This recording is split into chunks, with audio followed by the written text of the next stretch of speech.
Welcome to Authors of the Pacific Northwest, where we connect Pacific Northwest authors with new listeners and provide advice for aspiring authors on the business of writing. I'm your host, Vikki J. Carter.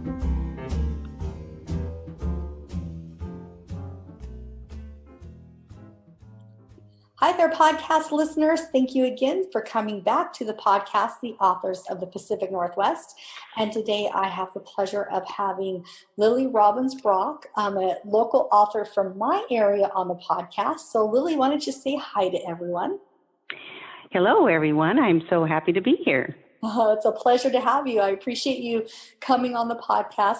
So Lilly, everybody knows kind of the answer to this question if they listen closely to what I just said, but what state in the Pacific Northwest do you live in? I am in the gorgeous state of Washington. No, it is born gorgeous. And raised. Oh, fantastic. It certainly has been gorgeous the last couple of days, except a little hot for us. So we're right in the middle of July. Right. I'm not a heat person. So, I thought I was until we moved into our newer home, and our newer home's older on the Old West Side, and it doesn't have the AC unit in. Now I've discovered I'm not a heat person. That would do it. Very, very miserable, but we're working on that. So Lilly, I think I read this somewhere when I was doing some research, but I'm curious, you no longer have a day job, you're retired, correct, from what you had done in the past? I would say about 98% retired. I still have some clients that I just couldn't abandon. Oh, okay. So we'll tell the listeners what you do for a living, because I love it. Okay. Well, I started my own business. I'm an entrepreneur, and I started the business in 1980. Ironically, I had just given birth to our second child with a C-section, but the place where I had worked went bankrupt, and previously I had been a legal secretary, and there was no way I was going back to that. Yeah. So I told my husband, I'm starting my own business. I know I can do it. So that was in 1980, and here we are, 2018, and I'm just recently, like I said, 98% retired. So I ended up buying my commercial property, and it was a success. Oh, fantastic. So Lilly, what was the business that you started? Interior design. Oh. I was an interior designer. Geez, I should have had you come over and help me when I started working on our little craftsman home. Well, for a while, that was going pretty well, and then we hit those hard times in the 80s, and I decided I needed to be diversified. So I also became a general contractor and specialized in remodeling, had my own subs. And in fact, I used many of them when we transplanted here from Olympia to Cathlamet and built our home. And many of my subs were willing to come here and work on the home. And that was about 3 years ago. So I haven't been here too long. That's so super cool that you were, as a female, contractor, general contractor. I think that's just absolutely fantastic. Yes, it's kind of rare. At first, I had to put up with the men saying, "Would you like me to get that measuring tape out of your hand and measure for you?" And I said, "No, unless you want to be accountable for any mistakes." And that took care of that. So smart. I love it. I absolutely love it. It's the one thing that I think is awesome. So my husband's in industrial construction, and he works out of Seattle for huge companies. And, but him and I always have worked on projects together. I'm not saying I'm the best at it, but I have no problem with a tape measure, power tool of any kind. Well, saws kind of make me nervous. But we've done quite a bit together. And I just think it's awesome that you did that. That's fantastic. Plus, you have to. My husband and I work together as well. In fact, on this house, I took it up to the frame stage with the builder, and then I took over it from that point with my subs and my husband and I doing the labor. Good for you. Yeah, and you have to be a great communicator if you're going to work with subcontractors too, because you got to keep all that's for sure going, right? That's for sure. Yeah. Being a woman, I had to word things just the perfect way. Yes. But they were wonderful, and and I did gain their respect, and that was very important. Well, I learned something absolutely fantastic about you. I knew you were an interior designer, had no idea about the construction part of it. So bravo. I'm so glad that you shared that with us. So share with us, I always ask this, it's my stumper question. So if you're stumped a little bit, that's okay. And I bring it out right out front. But for new listeners that will potentially be new readers for you, Lilly, tell us one thing that you would like them to know about you up front. I am definitely heavily involved into genealogy. My family, like I mentioned, I was born and raised in Olympia, and that is the pioneer land there of many of my ancestors. And so I've been studying that quite a bit. And in fact, it's what led me into discovering a journal by one of the pioneer families, not one of my family. I know I'm getting sidetracked here a little bit. That's okay. We'll bring it back around. Okay. But the journal talked about a family that came from the East Coast to Olympia. And instead of coming on the Oregon Trail, which everybody is familiar with, they came the water route, the South American route, on a paddle wheel steamship. And I thought, oh my goodness, I've never known about that. And I bet a lot of other people don't. So I spent about 4 months researching that subject. And with the journal, with her timeline of their journey, I was able to start my novel. And I decided that's what my novel is going to be around, a fictional family in the 1850s coming to the Pacific Northwest. Oh my goodness. So many things that I love. So you don't know this about me because we haven't actually personally met. We've seen each other, I think, around some of the writer groups in the area. But I'm working on historical fiction. That's what I love to read. So that's what my whole purpose of this podcast ended up being, asking a lot of authors about their journey of writing to help inspire me as I'm working on my first book. And historical fiction is really my thing. And I have an idea for a story in the local area where we're at too eventually. So you're a kindred spirit. So when you find a good story like that, you kind of got to jump with it, right? Yes. In fact, it's grown so much. I'll talk about a detour a little bit later here, probably. Oh, but we can detour now. Let's do that. Oh, okay. Well, this it's going to be turning into a trilogy. I'm at 130,000 words so far, and there's so much. When you are doing this research, which is incredible, I could just devour it. Mm-hmm. I come home with stacks of books, and I'm on the internet, and sometimes this pieces of history will lead you with an idea that you can incorporate into your story. So the story continues to grow. But so I thought this was going to be my first book. I have always wanted to be an author, but had to earn a living. Yes. And so finally, now that I'm nearly retired, and we've moved here to this beautiful area. We're on the Columbia River here in Kathlamet. It's wonderful. serene, and it's the perfect writer's haven. Mm-hmm. I'm beginning my writing career, and I started to think that I was going to get back to my novel. And one day, I was unpacking some boxes that we'd put aside, and I came across some letters written by my dad on the World War II battlefront. And I had seen them about 30 years ago and had forgotten about them. He died in 1994, so he's been gone a while. But he, like many World War II veterans, they don't like to talk about it. And so Dad didn't either, but there were some stories.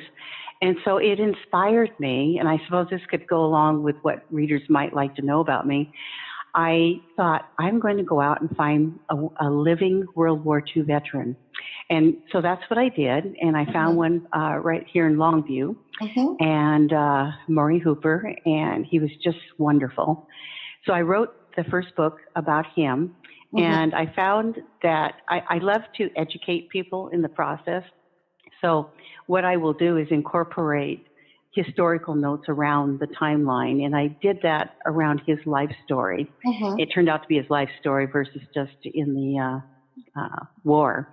And it just meant so much to him. He was 92 when I met him, and you learn their life, and you become then part of their life. So that brings us to what your titles are, Lilly. So I was, just cruising around your website, and I'll make sure your website is available for listeners. Tell us what your titles are that are published. And yes, so that was the first book. Before that, I did a recipe book just to learn the process of self-publishing, and that's also on Amazon, 100 recipes. I saw that one. I was excited about it, actually. Yeah, it's all about turning food into gifts, and because I've always done that. I'm getting sidetracked here again. But the book then with Maury, since he was a PT sailor, the book is called Wooden Boats and Iron Men, a World War II sailor's life story, and his passion to help save one of the last surviving PT boats. And so he was the book, the boat on the cover, the picture of the boat is the actual boat that he was involved with, and that's sitting at Swan Island in Portland for anyone who wants to go for a tour. And in fact, he and I ended up on the boat together, and there's a picture of he and I on the boat, and it was like he turned into that 18-year-old sailor. He knew that place frontwards and backwards, and he was climbing little straight up and down ladders much better than I was. That's amazing. Yeah, it was amazing. The sad thing is I knew his health was failing, and that's the risk you take when you're working with an older person. And I really pushed to get that book out, and I did 3 weeks before he passed, but his last days were jubilant. And that just gave me goosebumps. I love that. I'm so glad you got it out. It was wonderful. I presented it to him in front of about 100 people that cared about him. It was in the Longview Daily News, and yeah, it was great. And then the second book is called Ever a Soldier, because word got around what I was doing, and I was asked to do a second story. And at the time, I didn't know that he lived in Salem, Oregon. When I accepted the project, his daughter had contacted me, who lived in Olympia, so I assumed he was in Olympia. And so, but that worked out okay. My daughter lives in Eugene, and I just wove in the visits to go see him. He was 99 years old when I met him, and he was on the European front, and quite a character, sharp as a tack, a bit of a flirt still, and just had quite a variety. And that book's called Ever a Soldier, Reflections of a Veteran from Horse Cavalryman to World War II to Vietnam. Wow. So you can tell by the subtitle that he had quite a span in his life. And so I told his story. And I have a wonderful picture of him and his dog at the retirement home. And I was fortunate to, last July, he turned 100 years old, and my husband and I attended his birthday party, and he's still living. What an absolute honor. and then the third book, which I'm going to read from today, is Victory on the Home Front, a World War II story. While her husband fought, she built planes. She was a Rosie the Riveter. And once again, word got around of what I was doing, and I was asked to do her story. And so I have done her story, and I won't talk too much about it because I will read the prologue, and that'll explain a little more on that one. Yeah. Absolutely fascinating. So do you believe that you're going to continue this as stories come to you? Are you in the open mind to continue? If only I could clone myself, because there are other people that would like it, but it takes a lot out of you. It's a lot of emotional energy, because you do worry about their health and getting it done on time. And I've done 3, and it doesn't mean I won't do any more, but I'm ready to get back to my novel. And finish that and create my own little world. And I miss my characters terribly, and probably other writers can relate to this. So let me ask you one more question about the writing process, working with somebody that is a live firsthand account, because I find that very fascinating. So I'm a librarian by trade, so by background in trade, and so that is like the best way to do research, is to get your firsthand accounts by people that were living during that time. Did you, when you interviews, Lilly, did you use an audio recorder? Were you taking handwritten notes, or did you do both? Because I find that I did both. Very fascinating. Yes. Okay. Yes, I did both. And in fact, with Maury, he wanted a copy of the tape, and so that was part of my gift. And as I said to the group, the little thumb drive in a little velvet pouch as I handed it over. This is Maury's story in first person. And then as I handed the book, and I said, here's Maury's story in third person. Yes. Oh, what a wonderful honor. Thank you for sharing that with us, because I'm doing this podcast for aspiring authors and other authors. It's so great to hear the process, and that it is an emotional adventure and journey when you're doing firsthand account. Yeah. And I feel like I'm giving back. Mm-hmm. Yeah. So because I didn't do it for the money. It's to give back. Yeah. And there's so many. I had another author on my podcast a while ago, and she does aviation history. And her and I were talking, and because she is doing or has an idea of working on a book with aviation, military aviation stories like what you've done. And we were talking about how those stories are going to be gone if we don't try to capture. They are going to be gone. And it's important for us to try to capture as much as we can. So, yeah, I've gone on book tours with these books, and people love to hear about it. Mm-hmm, mm-hmm. And I always tell them, at least get their words on tape. Yeah, it could always be transcribed later. Yes, do it then. So let's talk a little bit about your self-publishing journey, because I am in all of my interviews on the podcast. I keep going back between self-publication to traditional route. I know the traditional route is very challenging. So why did you choose self-publishing, and give us a little background about how that went for you? Sure. Well, when I retired and I knew that I was going to start writing, and I'm a self-starter, I'm a hands-on. I started my own business. Mm-hmm. So that was already influencing me, most likely, to go towards self-publishing. Yeah. But I did research it and did the pros and cons on each. Mm-hmm. And I am a very hands-on person, and I chose self-publishing. For instance, with these last books that I did, worrying about getting the books to them while they were still alive, I don't think that could have happened if I wasn't in control. Very true point. I've enjoyed that. Of course, I knew nothing, and the reason I created the recipe book, even though I had the novel started, I learned about a self-publishing school. Oh. And so your listeners might be interested in this. Yes, and it's called Self-Publishing School. Okay. Chandler is the owner. And I wondered if it was a scam, and I started Googling and everything, and it was $600. So yeah, it's very that was a lot to shell out. And but it was good. You join the private Facebook group, and just like you have yours, and so everybody interacts with each other and helps each other. But he takes you through all the different steps. And so I thought I was going to use my novel on that, and I realized it was way too long. And so I had to come up with something quick, and that's why I wrote a recipe book. I am not known for cooking, so everybody that knows me, Lilly did what? But I'm quite proud of it. Oh, I think that's very good. I love it. So we'll make sure that in the show notes, we'll look up, if you don't have the link, I'll find that link for that self-publishing school, because I find that interesting. And here's the reason why, is because as anybody that's researching being an author at this time of the world, there's plenty of resources out there that are for payment. It's nice to get an author on that's gone through one and has kind of tested it out. Yes, because there are those that are unscrupulous. Mm-hmm. Yeah. So do you feel like the lessons that you learned with that school was worth the amount of money, and how much time? I do.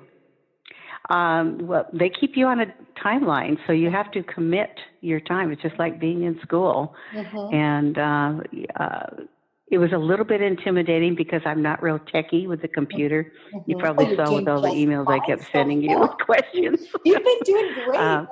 Your first podcast recording, I think, right? So you've done great so far. Oh, yes. This is the first. Yay. So after the school was finished, I felt confident then to go on. And then I started these 3 books, which I hadn't planned, but there they were. Opportunity knocking on the door to tell me to do this, and so and because of the school, I was able to go right through those steps that I learned and get those books out timely. Fantastic. And so now I'm on to the long novel, and but I will know what to do. And I work closely. Amazon, they encourage you to work with Amazon, which all my books are on Amazon. And then I don't know if your listeners know about CreateSpace. Yes, most of them have heard about it so far if they weren't familiar with it yet. That's where I get my print books, and Gotcha. I highly recommend doing both. Mm-hmm. And my print books have been outselling my ebooks, which I thought would have been the opposite. And do you think that's because you're seeing people face to face and selling them, or is it because maybe the generation that's reading them would prefer print books? Both of those, and a lot of people say, I just want to hold the book in my hands. And also, the fact that it's a signed copy means a lot to them. It really does, definitely. So my listeners, if anybody joins my newsletter to keep on top of the podcast and what I'm doing, I get signed copies of authors that have been on the podcast, and I give those as freebies and as a drawing once a month. And it has been... Well, I'll be able to contribute. Yeah. I'll tell you later when we're not recording how to do that. So if listeners, this is your first time hearing this, almost every one of the authors that have been on the podcast have donated a signed copy of the book. And you'll have to sign up once to the newsletter, and you're entered in the drawing every month. So it's pretty cool. And I'll send it out to you if you're the winner. But I have enjoyed that part of it too, as far as the signed copies are so fantastic. And then luckily for me, many of the authors will send me a double copy, so I get my own. So I've been able to read them. Of course. Yes. A little bonus. You deserve that. That I get, right? So, so Lilly, let me ask you this question, and it kind of dovetails off of that self-publishing school. So it's a two-part question. Did the self-publishing school, after you were done, do they keep you involved with support, like through the Facebook page, and offer continued support afterwards? Well, the one thing that most of us didn't like was that we were charged $48 a month to be on that Facebook page. Oh. And I just couldn't justify it. And we all decided to stick together and go out and create our own group pages for free. No, that's really smart. But I do understand from the creator of the school side of it, it's a lot of work to maintain large groups. And so I get that part of it, I guess, that he's, if he goes in and questions, he's getting. And I did it for about a year. Yeah. You donated your time. You were good. Right, I did. Right. So, okay, that's interesting. So let's dovetail off of that question a little bit more. What about support groups and associations that you are involved with? Because I like to get an idea what authors are doing, and if I can find those resources, if they haven't already been mentioned, I add those to show notes. So when aspiring authors are listening to this, they might hear something they didn't know about and go find it themselves. Sure. Well, of course, you know about WordFest in Longview. Yes. So I am a member of that. Never met you at the time that I saw you, but this next time around, I'll make sure I come in and introduce myself to you. Well, good. That's great. Yeah. And so that's the one one of the physical ways. And then online, there are many opportunities, but the one group that I have stuck with, because it's such a time commitment, if you have yourself spread around too much, as most people know when they get onto Facebook. Yes. But this particular group is called One Stop Fiction. Oh, nice. And it's people all over the world. In fact, I think there are more people out of the country in that group than from the States. But wonderful group of people. So because of all the variety of where they live, you get different viewpoints, and we're very supportive of each other. Mm-hmm. And the group has grown, and so there's different services offered through the group. We have a Rolodex of services available, like an editor, where other members have used that editor, so they're tried and true. Book cover designers. If you need a beta reader, you say, I need a beta reader. Or if you want to have a launch team, I'm ready for my book to launch. Who can be on my team? And very nice. And right now they're doing reviews. So my book, my Victory on the Home Front, has been reviewed. I haven't seen the review yet, but these reviews aren't the ones that go on Amazon. They're real solid reviews that will tell you exactly what they think and Yeah. Well, that's good. That's offer. what we need. Yeah, right. You don't want all these yes people out there, Yes, exactly. and then make a fool of yourself. Yep, exactly. Yeah. So it's a great group, and so that's the one I've concentrated on. And then the other one that I really love, I have found that libraries are a great source Mm-hmm. to go speak at. Mm-hmm. And so I started out at the Longview Library. Then Kath Lamont asked me. Next thing I know, I'm all the way to South Bend and Raymond, and to right down the line at these libraries. But Mm-hmm. I love speaking to the people in person. I Yeah. absolutely love it. Yes, libraries are my home. I worked at the Longview Public Library for over a year while I was working on my master's as a librarian. And so I got a dual master's, library and information technology. And then LCC lured me back over to the other side of the street. So anybody that doesn't know my area, our library is right across from the college. And so then I started out on my higher ed career from that. But love libraries. Libraries are incredibly supportive, and I talk to self-published authors all the time about marketing yourself and getting yourself out there so readers can find you. And I think many forget how valuable of a resource libraries can be for readings. Yeah, and if they don't buy the book, I donate the book. Mm-hmm. A lot of times they insist on buying the book, but like Longview, Yeah. I donated the book. So smart, Lily. I love it. I love it. Great resources. I'll make sure the ones that are online are available so that people are listening and go to the show notes. So that would be wonderful. I'm really interested in the One Stop Fiction. I'm going to go look at them right away. I think that sounds like a really fabulous online group. But I am the one that has spread myself thin right now. So it sounds like it from what you told me. I know, working full time, doing the podcast, trying to do some writing. We just moved. This summer has been quite exciting, but it's all good. You're a multitasker. I am, and sometimes you know how that goes. It doesn't mean you're doing it all well. You're just right. So, the one thing I have found with the writing when I was seriously trying to get these books finished is my poor house just went downhill. Dust was an inch thick. Yeah. Well, there's definitely, I would much rather be writing than doing housework any day. That is a total motto in my life. and then there's the weight gain problem as well. Yeah. So make sure you keep moving around. I do. I work from home, so I've been working from home for 7 years. So that was a big challenge at the beginning. And so now I have a very strict routine. I do go to the gym early in the morning. I take my dogs for a walk when I can in the day. And then I have a stand-up desk. So a lot of people that don't realize, even for authors, it's really smart to look at getting a stand-up desk to work some of your writing in. So yes, it is. And so I'm on the path of healthiness as a writer / working from home individual. I definitely had that weight gain the first year working from home. It was a challenge. Yeah, it's an eye-opener. It is. So why don't we set up, Lily, for your reading? I think you already shared the title with us, but go ahead and share it again so that anybody that might have not heard that, and then give us a little bit of background. I'm going to go quiet while you do that and listen myself. All right, very good. Thank you. As I mentioned, this was my third book, Working with the Greatest Generation, Victory on the Home Front, a World War II story. While her husband fought, she built planes. She was a Rosie the Riveter. And with each of these people, I've done something special with them.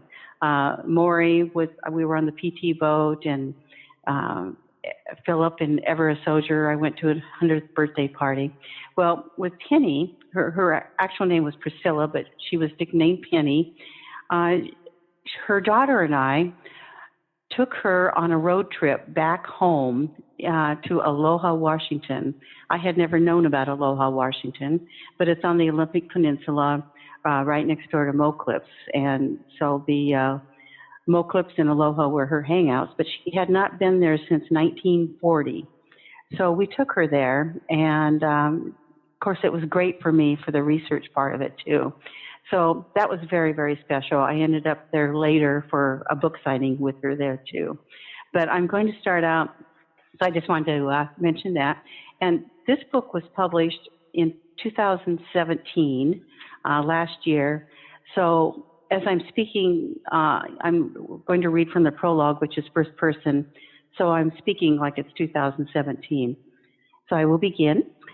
As a baby boomer, I've always felt a strong connection to the greatest generation. My parents were part of that generation. My dad served in World War II, and shortly after he returned from the war, he met my mother.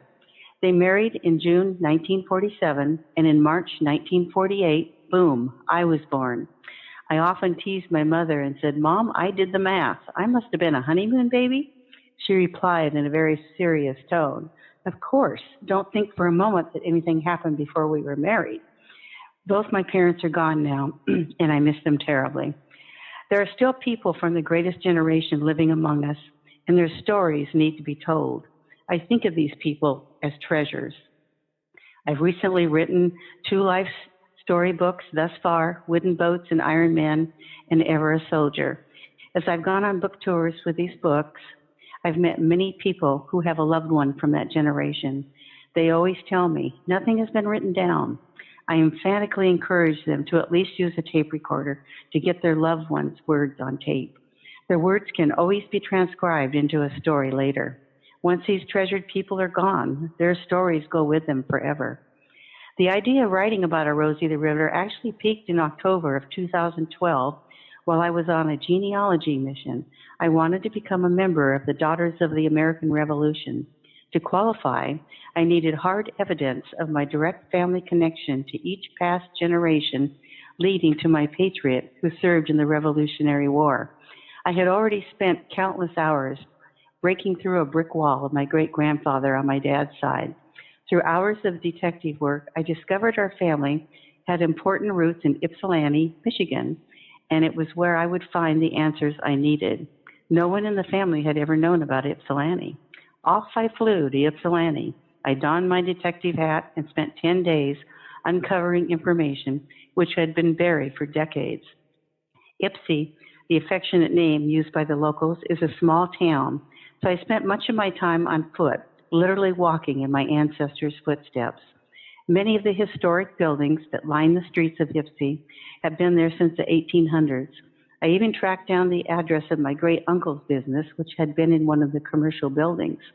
As I walked through the town and the residential neighborhoods, I thought, if only these old buildings could talk.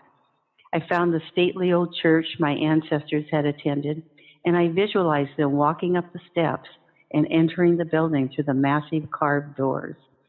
There were areas outside of town I needed to explore as well, so I rented a car. On one particular day, I ventured out to the rural area and found my great-great-grandfather's farm. After feeling quite successful with my find, I proceeded to head back to town, but took the wrong road and got lost. In those days, I didn't have a smartphone, thus no navigation. I ended up on a potholed, semi-paved road with grass growing through the cracks, which led me to an old vacant factory building. It sat eerily quiet, and it was black as night inside. Daylight was fading, and there weren't any streetlights. I shined my headlights toward the building and saw a faded sign near it, which read, "Willow Run Factory." I knew I had discovered something important from the past, and I had to know more. After finally finding my way back to town in the dark, I was most anxious to return to the hotel and ask some questions. I learned that the factory had been built by the Ford Motor Company to fulfill the need to build the B-24 plane, known as the Liberator, for World War II. That night in my room, I stayed up for hours researching the Willow Run factory on my laptop. The factory began production in 1942. Using Henry Ford's mass production technology, the factory produced one B-24 every 55 minutes. 42,000 people worked at the factory, and 1/3 of them were women. It was at Willow Run where the original Rosie the Riveter icon began. Somehow, I felt a connection to the lonely, abandoned factory. Maybe it was because I had come to know Ypsi so intimately. By now, I felt qualified to refer to the town as Ypsi. I had even met 5 long-lost cousins who lived there. One cousin was 95 years old. Maybe some of my family had worked in the factory. Maybe it was because my father was a World War II veteran. All I knew was that I was drawn to it. Tears came to my eyes when I learned the factory was doomed to the wrecking ball the following year, 2013. I went back to look at the factory one last time before leaving Ypsi. In my mind, the spirit of all the Rosie the Riveters lingered in the building. I told myself that one day I must write about a Rosie the Riveter. Fortunately, there were people, including myself, who didn't want to see the demise of this historic relic.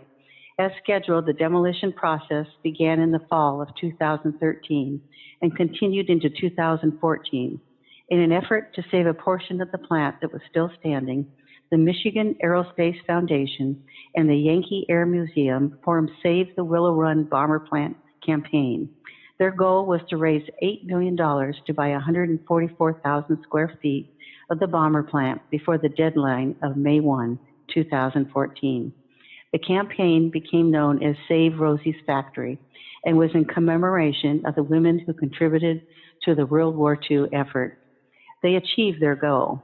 I'm proud to admit that I donated to this cause. I've kept tabs on this project. At the moment, it's projected that by early next year, 2018, the restored and renovated bomber plant will become the National Museum of Aviation and Technology at historic Willow Run. 5 years later, 2017, I met Priscilla Messenger, an actual Rosie the Riveter who lives in Kelso, Washington, just a few miles away from me. Now I'm writing her story. The story has expanded, however. As Priscilla talked about her life, I learned about her husband, Dean. He was a World War II veteran, a fighting Seabee. How could I write about her and not write about him? This is no longer a story solely about a Rosie the Riveter, but the story of a young married couple separated by World War II. So many marriages were put on hold. As husbands fought overseas, wives built the machines they needed to win the war. And there's a little quote here I've added. We are our stories. We tell them to stay alive or keep alive those who only live now in the telling. By Niall Williams, History of the Rain. And now I'm going to read a little bit about Priscilla and Dean. This is in chapter 1. And there's a quote from Franklin Roosevelt.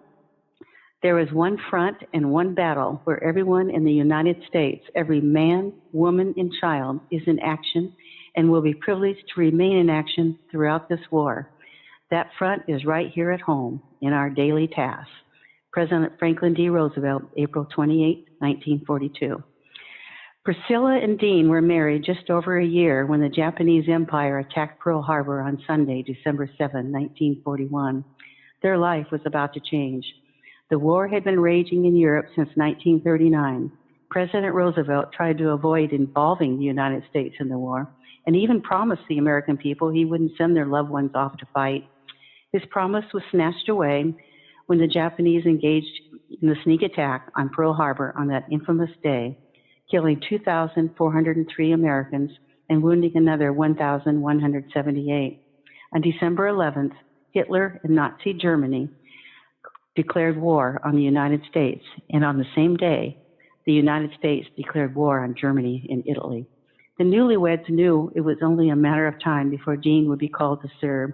At the time, men between the ages of 18 and 35 were drafted. Many men felt compelled to volunteer to defend their country. A year and a half later, Dean joined the Navy and applied to train for a new kind of soldier, a Seabee.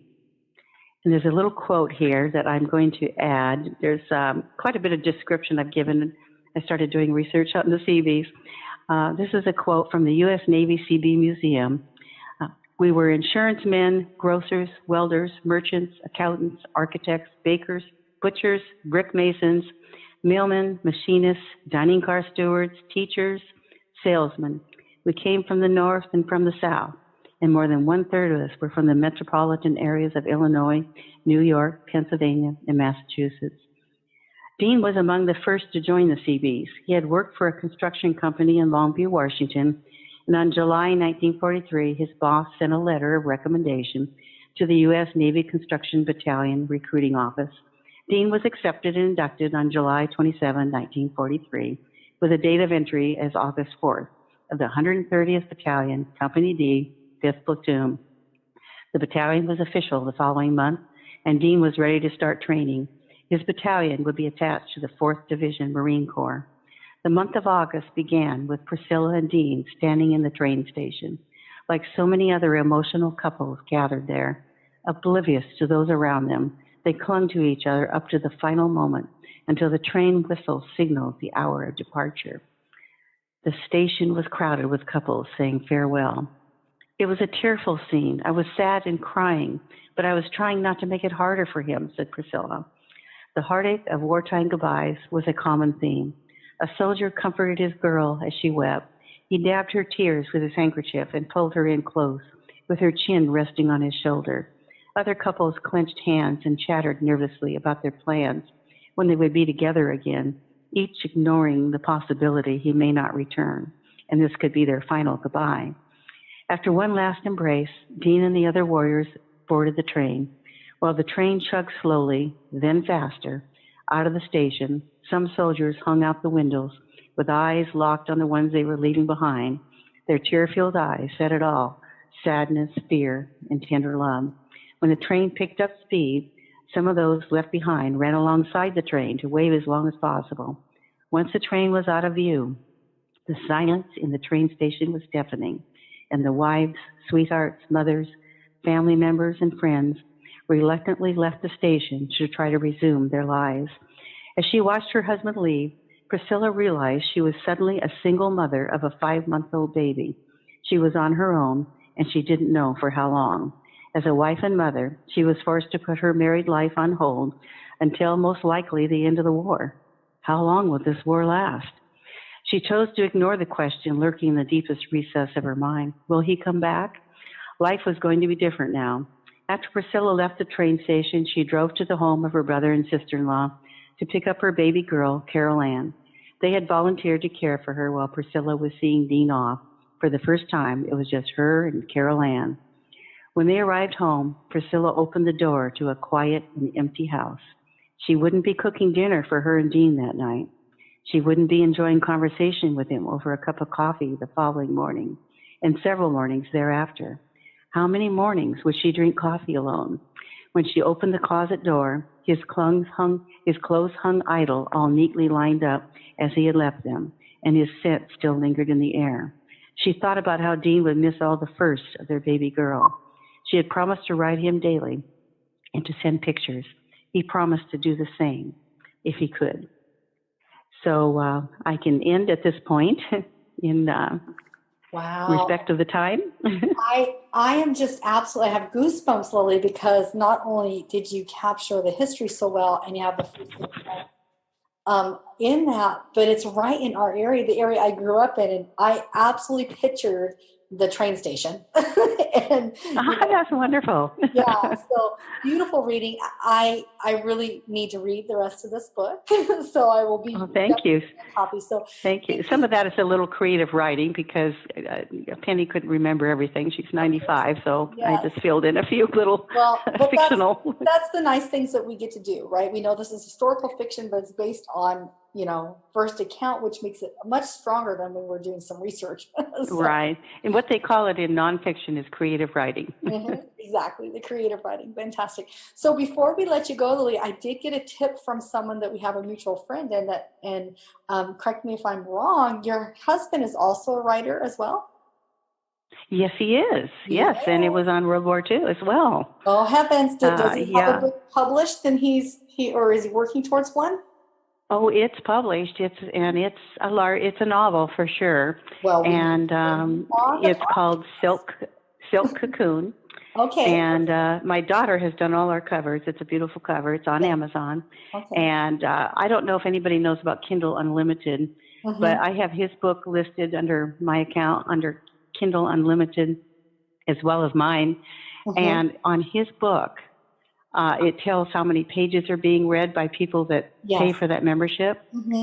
I think we put his book out 4 months ago, I believe. It has been non-stop, 3,000 to 4,000 pages read a month.